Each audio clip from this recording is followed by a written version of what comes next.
የበታችነት ስሜት ደፍቶ ሊጥላት የቀረበችው ሄርሜላ ዛሬ ስለ ሩትዬ ስለ እንቋ ማስረጃ ይዤ መጥቻለሁ ብላ እንግዲህ እየተመጻደቀች ነበረ ማለት ነው። እንደገና ቀጠል ሲልም ከዛው በራሷ አንደበት ደግሞ ለሩታ አዛኝ መስላም እየታየች ነው ማለት ነው። እና የምር ሄርሜላ አሁን የሩታ ሚዲያ ላይ መውጣት ማለት ማስረጃው ሚዲያ ላይ መውጣቱ አሳስቦች ነው? ክፉነታቸውን እኛ እናውቃለን፣ እዚሁ መቀመጥ አለበት ብለሽ ስታወር የነበረው አይ መሰሪ ታንቺን ያላወቀሽ ያንከብከብሽ እንጂ እናቴ እኛ እንኳን እናውቀሻለን። ሳናውቀሽ ውስጥሽን የምናውቀው ነገር እኮ ነው የሚገርምኝ ማለት ነው። አንቺ ላይሽ ነጭ ውስጥሽ ጥቁር የሆንሽ ሴት። ሰላም ቤተሰብ፣ እንዴት ቆያችሁ? ሰላማችሁ ይብዛልኝ። ቤተሰቦች ቪዲዮ ላይክ ማድረጋችሁን አትርሱ። እና እንግዲህ የተፈጠረውን ነገር አይታችኋል። እውነት በጣም የሚገርም የተቀነባበረ አመፀኞቹ ከሰው ላይ ሲያምፁ በራሳቸው ሴራ ተተብትበው ወደቁ። የምሬን ነው የምላቸው። አሁን እነዚህ ሰዎች በራሳቸው ሴራ ተተብትበው ሊወድቁ ነው። ማስረጃ ሲባል እንዲህ ዝም ብሎ ተራ የሆነ ማስረጃ አይደለም እኮ። በእናንተ በቃላችሁ ተናግራችሁ ብቻ ከአንድ ወገን መታችሁ አንድ ሰው የምታሳምኑት እናንተ የትኛው ዳኛ ናችሁ? የየትኛው ፍርድ ቤት ናችሁ? እና እውነት ትክክለኛ ማስረጃ ይዛችሁ ከሆነ ዛሬ በዚህን ያክል አታሽቆለቁሉም ነበር። እንግዲህ ትክክለኛ ማስረጃ ነው የያዝነው ካላችሁ ግድ የላችሁም። ከእናንተ በላይ ማስረጃውን የሚጠብቀው ሚዲያ ስለሆነ ለሚዲያ አስተላልፉ ማለት ነው። ከዛ ህዝብ ይፈርዳል፣ ሚዲያ ይፈርዳል።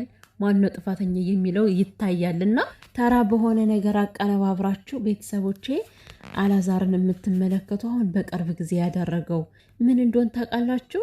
ተራርቀው የተነሱ ሰዎችን የምሬንያችን ሴት ከዛ ከተቀመጠችበት አንስቶ አምጥቶ ከሰውየው ጋር አስተቃቅፎ ሚስትና ባልን ሊያጣላ ነበር አብርሃም። አሁን በዚች ቅርብ ጊዜ ማለት ነው አያሰርቱት ያልተፈጠረ ነገር ተፈጥረ ተብሎ እና ያን ሁሉ እያየን እንዴት አስባችሁት ነው በእናንተ ወሬ ብቻ ወይም ደግሞ ባስደመጣችሁት ነገር አብርሃም እንዲያምናችሁ የፈለጋችሁት? ፎቶ ያሉትም ደግሞ ማለት ነው የምር ኤፍሬም እና ሩታ ከቤታቸው ተቀምጦ የተነሱት ፎቶ ባህር ላይ ወስዶ ራሱ ዋና ሊያስዋኛችሁ ይችላል እኮ። ያልሆነ ቦታ ላይ ወስዶ ቢያስቀምጣችሁ እኮ ሊያስቀምጣችሁ ይችላል። እድሜ ለኤአይ በጣም ብዙ ነገሮችን እያደረገ ነው። እና ለዛ ነው በዚህ ልክ እናንተ ሲጀመር ሲጠይቃችሁ የተንበጫበጫችሁት። ከየት ነው ያመጣችሁት ይህን ሪከርድ አትናገሩም? እውነት አቤላን ታምጥተው ቢሆን ኑሮ በኮንፊደንስ ስትናገር ነበር ዛሬ ለአብርሃም ማለት ነው እኔ ነኝ ያመጣሁት ብለህ። እና ሲቀጥል ደግሞ ይሄ ማስረጃ አብርሃም ሳይታመም በፊት ለምሳሌ እንደ ዛሬ ሊታመም እንደ ትናንትና ነበረ። ለምሳሌ እንደ ዛሬ ማለት ቪዲዮ የተቀረጸው ወይም ደግሞ ፎቶ የተነሱት እንደ ዛሬ ነው። ከዛ አብርሃም ደግሞ ነገ ታመመ ማለት ነው። ያ ማለት ያ ማስረጃ የያዘው ሰውዬ የአብርሃምን መታመም የአብርሃምን ክፉነት የሚፈልግ ሰው ነው ማለት ነው። ለምን በሰዓቱ ተው ብሎ አላስቀማቸውም ታዲያ? ያንን ማስረጃ የያዘባቸው ሰው ለምን በዚህ ያክል ተንኮል ትሰራላችሁ? ለምን አላላቸውም? አያችሁ፣ በራሳችሁ ሴራ እየተተበተባችሁ ነው። ዳኒ ራሱ ፎቶ አሁን ይሄ ምን ይመስላል ምንን ያመለክታል ሲለው መልስ አጣ። ምክንያቱም ምንም ነገር አያመለክትማ። መልስ ሲያጣ ምን አለው? ከፎቶ ይልቅ ሪካርዱን ስማለ ማለት ነው። የእውነት በጣም አሳፋሪ ነገር ነው እያደረጉ ያሉት እነዚህ ሰዎች ማለት ነው። የስራችሁን ታገኛላችሁ በቅርብ ጊዜ፣ ችግር የለውም፣ ዋጋችሁን ታገኛላችሁ። ሄርሜላ ደግሞ ይሄ የተረጋገጠ ማስረጃ ሳታመጭ ከዚህ ጋር ወጥተሽ የምትለፈልፊያት ነገር ዋጋ ነው የሚያስከፍልሽ። በእውነት ነው የምልሽ። እኔ ሲጀመር ደግሞ አንቺ ማን ስለሆንሽ ነው አንቺ ቀንዳም ኤፍሬምና ሩታን መክሰሳል? ኤፍሬምና ሩታ ስላስጠሉኝ እከሳቸዋለሁ። ማንሽ ምንድነሽ አንቺ? ሲጀምር ማለት ነው የምታስጠየው የምታቀለሽልሽ እኮ አንቺ ነሽ። አንደኛ ነገር የበታችነት ስሜት የሚሰማሽ ሴት ነሽ። ሁለተኛ ነገር የሩታን ሁሉ ነገር የምትመኝ ሴት ነሽ። ሶስተኛ ነገር ምንም ኩሩ ሴት የምትባይ አይደለሽም። አንቺ ክብርሽን የጣልሽ ሜዳ ላይ የተንዘላዘልሽ ዘልዛላ ሴት ነሽ። ምክንያቱም ዛሬ ባመጣሽው ራሱ በጣም መለየት ይቻላል ምን አይነት ለክብርሽ የወረድሽ ሴት እንደሆንሽ፣ ለክብርሽ ክብር የሌለሽ ክብረ ቢስ ማለት ነው። እና እኔ እኮ ገርሞኝ እኮ ነው ያዴብ የሚባለው ሲያወራ ሲለፈልፍ ነበረ። ሄርሜላ ልትከሳችሁ ነው። ማን ስለሆነች ነው? እሷ እኮ ናት እንደውም ከሩታ ላይ አፏን ስትከፍትና እንደፈለገ ስትንደባለል እየከረመችው አይደለም እኮ። ተክሰስና ይተያያሉ። ታዲያ እንግዲህ ህግ ይዳኛቸዋል። እሷ በነገራችን ላይ አንቺ አንድ እርምጃ ተራምድኩ ስትይ አብርሃምና ኤፍሬምና ሩታ ይቀድሙሻል ማለት ነው። ምክንያቱም አንቺ ከእውቀት ነፃ የሆንሽ ዜሮ ስለሆንሽ። እንደዛማ ባይሆን ኑሮ ይሄን ያክል ማስረጃ አምጥተሽ እኮ ከእነሱ ጋር መድረስ የለበትም ከእነሱ ጋር መጨቃጨቅ አያስፈልግም ብለሽ አትናገሪም ነበረ ማለት ነው። ድፍንቅል እድሜ ለሄርሜላ። እኔ ተሳዳቢ ሁኝላችኋለሁ። በቃ ቤተሰቦች፣ እኔ በመካከል ብሳደብም እንዳይደብራችሁ፣ የምሬን ነው የምላችሁ። ማንነቴ አይደለም ይኸውላችሁ የሰው ልጅ የእናንተን ያልሆነ ማንነት ይሰጣችኋል። እና እች ልጅ የምታደርገው ነገር በጣም የሚያበሳጭ ስለሆነ እኔ ብቻ ሳልሆን ብዙዎቹ ነው የሚሳደቡት። በነገራችሁ ላይ ግን ያ ነገር የእነሱ ማንነት እንዳልሆነ መረዳት አለባችሁ። እንተ እንግዲህ አብርሃም ነገሩን አደባብሰን ያምነናል የዋህ ነው በሚለው ተመካክረው ሶስቱ መጥተው ያልሆነ ነገር ነግረው ሊያሳምኑት ሲሞክሩ ማለት ነው። እሱ ደግሞ ሴራቸውን አክሽፎባቸው ቁጭ። ዛሬም አብርሃም ወንድ እኮ ነው የወጣው። ቤተሰብ ወንድ ወጣው ማለት በጭራሽ ሊቀበላችሁ አልቻለም። በነገራችን ላይ አብርሃም እናንተ ስታደርጉት እናንተ ስትመክሩት የሆነ አብሮ ገተት እያለላችሁ የሚሄድ ያው ሀፋፍ የሆነው የራሱ ፍላጎት ስለሆነ የራሱ ፍላጎትም ስላለበት ነው እንጂ የምር ሄርሜላ አሁን አብርሃምን አውቀዋለሁ ብለሽ ከሆነ በጣም ነው የተሳሳትሽው። እንኳን አንቺ አይደለም ሩታም አታውቀውም አብርሃምን።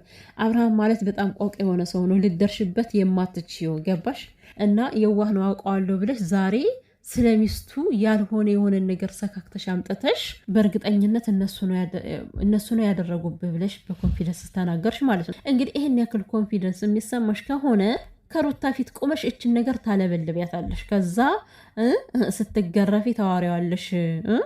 ምክንያቱም እኔ ማለት ነው ቤተሰቦች ከዚህ በኋላ እንደውም አብርሃም ከዚህ መዝን ላይ አይጠበቅበትም። በዙሪያው የነበሩ ሰዎችን ሰብሰብ አድርጎ መካከል ላይ ምን ያስቀምጣል መሰላችሁ? መጽሐፍ ቅዱስ ማሉ ያደረጋችሁ ሰዎች እኔ እንጃ አላቅም፣ ብቻ ግን ማናችሁም ሰው ብትሆኑ ማሉ ብሎ መሀላ ነው ማስመታት ያለበት። ከዛ እንደውም መሀላ ሲመጣ ሁላቸውም ስለሚፈሩ በእርግጠኝነት ያደረገ ሰው መሀላ ይምላል ብዬ አላስብም። መቀጸፍ ነው። ስለዚህ መሀላ ነው ማስማር ያለበት እንጂ በዚህ ሁኔታ እውነቱን ሊያወጣ አይችልም። ሌላኛው ደግሞ እንግዲህ ፍሬዎችም ሰብታችሁት ከሆነ ይሄ አሰማን የሚሉት ሪከርድ ማለት ነው ማለት ቴሌ እንደማይፈቅድላቸው ተናግሯል ፍሬው።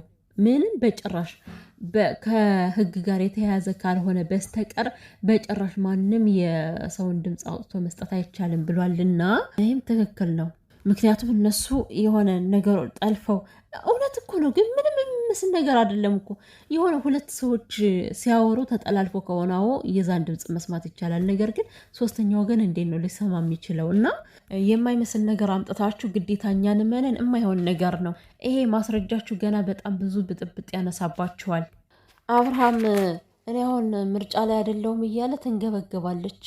እኔን ነው መምረጥ ያለብህ፣ ኑሯችን ነው መኖር ያለብን። የት የኖርሽው ኑሮ ነው አንቺ ሲጀመር ማለት ነው? ይሄ ልጅ አንጎል አድርገሽው አንቺ እኮ ነሽ የተበተብሽው ሄርሜላ። ሰዓቱን ካደረገ በኋላ ነው የፈዘዘው እየተባልሽ ነው። እንግዲህ በአንቺ ምክንያት ነው አብርሃም እንዲህ ንውልል ብሎ ከአንቺ ጋር እንደፈለገ ሲሆን የነበረው ማለት ነው። ህይወት አትበይ በእናትሽ፣ ህይወት አትበይ ሄርሜላ ማለት ነው። እንኳን አይደለም የአንቺ ህይወት ተራ የሆነ ህይወት ማለት ነው።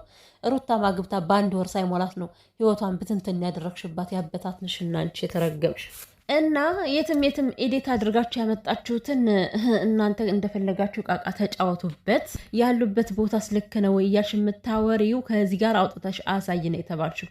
አውጥተሽ ማሳየት አለብሽ የት እንደተቀመጡ። ሲቀጥል ኤዲት ተደርጎ ነው እንግዲህ ኤፍሬምና ሩታን የሚሉትን እንሰማለን። እነሱ ያው በአንድ ላይ መቅረባቸው አይቀርም። ሩታ ግን ከዚህ በኋላ ማለት ነው ይችን ልጅ ይሄን ጸጉሯን ይዘሽ ማለት ነው እየመሬ ነው ግራና ቀኝ ማጋጨት አለብሽ። እንደዛ ካልሆነ ልታርፋ አትችልም ማለት ነው። በጣም ነው እግር የሰደደች ጨምላቃ። ሩታን ሳጠራ የማታወራ ሩታ ምንድን ነው አንቺ መስተፋቅር ያዘሽ እንዴ ከሩታ ጋር? ሩታ ምን እንድታደርግሽ ነው የምትፈልገው? ሩታ እኮ ማለት ነው ከአብርሃም ጋር ስታወራ እኮ ሄርሜላ ትላለች። በሆነ ምክንያት ካልሆነ በስተቀር ማለት ነው የሆነ ነገር ፈልጋ እኮ ሄርሜላ አትላትም። በእርግጥ እውነቱን ለመናገር እኮ ስለምታስጠያት እኮ ነው፣ ስምሽ በጣም ስለሚዘጋት ማለት ነው። እንኳን እሷን እኔ ራሱ እንዴት እንደዘጋሽኝ እኮ። እና አቤል ደግሞ አንተ መጣ ቀረ ከሩታ ላይ ምን አባክ የምጨምረው ነገር የለም ማለት ነው። አንተ አባቱን አሰደበኝ። ይሄ ዛሬ ባገኛቸው እነዚህ ሰዎች እኔ እንጃ ምነቅሳቸው ላ ነው የሚመስለኝ ማለት ነው። ሩትዬ የኔ እናት ብቸኛ አድርገዋት እኮ ሊቀጠቅጧት ፈለጉ፣ ግን ከፈጣሪ ጋር ሆና ትወጣዋለች። ታያላችሁ ደግሞ ማለት ነው። ዓለም ምንም ያክል የተገለበጠ ቢመስላችሁም እናንተ ግን አሸናፊ ናችሁና የኔ ቆንጆ ሩትዬ ማለት ነው። ደግሞ አልቅሳ ረብሻኛለች።